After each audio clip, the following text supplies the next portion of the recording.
안녕하십니까. 김남일 교수의 한의학 역사 이야기입니다. 오늘은 침구술과 진단의 신학설을 제시한 한의사 국명훈 선생에 대해서 말씀드리겠습니다. 국명훈 선생은 원래 미술에 상당히 조예가 깊었던 한의사라고 생각이 됩니다. 그러니까 이분께서 1972년도에 국제 금침학회장을 역임하셨고 1975년에는 대만에서 의사기념학회에서 심내학회 고문에 추대가 됐습니다. 그리고 1976년에는 대한한의학회 심사위원으로 위촉이 되신 어떤 그런 인물이라고 볼 수 있습니다. 이분께서는 이제 어떤 굉장히 많은 그 실험 정신을 가지고 이제 금사침을 개발해가지고 보급하는 어떤 그런 역할을 하셨다고 합니다. 이분께서 이제 그 연구했던 여러 분야가 있습니다만은 굉장히 많은 논문을 쓰셨죠.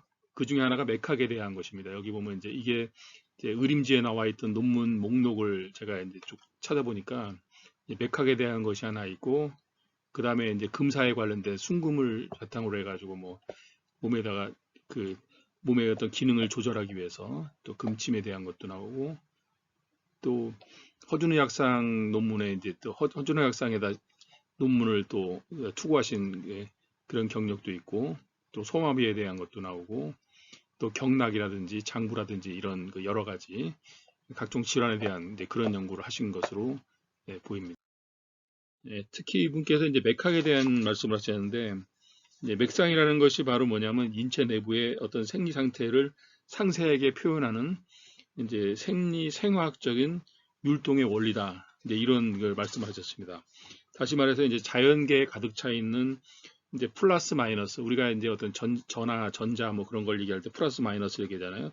그 전파가 인체에 나타나는 것이 바로 맥상으로 드러나는 것이다. 네, 이렇게 보신 것이죠. 그러니까 옛날에 이제 고전적인 개념의 맥에 대한 어떤 그 내용을 이런 전파, 전자, 전압 이런 개념을 가지고 연결시켜서 이제 설명을 시도하셨다는 것입니다.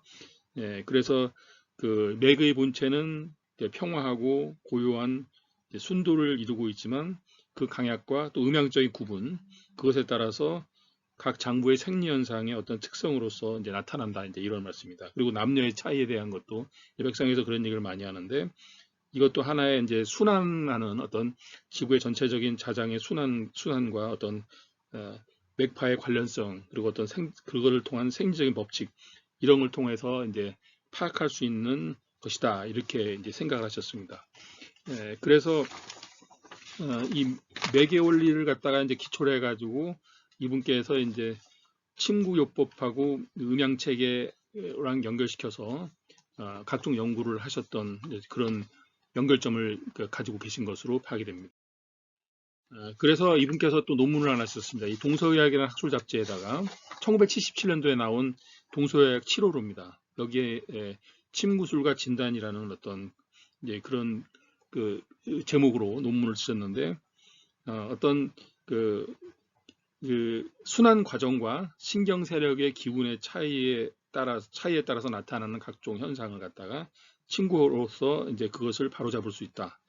그런 말씀입니다. 그래서 전자라는 것을 우리 한의학에서 말하는 신이라는 개념, 전기신이라는 개념과 연결시키고, 그 하전이라는 거죠. 성분 하전학, 그것을 갖다 기라는 개념하고 연결시켜가지고 연결시켜서 이제 설명을 시도하셨고, 이걸 또 체질학하고 연결시켰습니다. 음성 체질과 양성 체질. 그렇게 해서 음성과 양성을 구별해가지고 그것을 제일 먼저 침으로 다스리고, 두 번째가 뜸으로 다스리고, 이제 세 번째가 약으로 다스리는 어떤 그런 방법을 우리가 잘 연결시켜서 간다, 그렇게 말씀하셨습니다.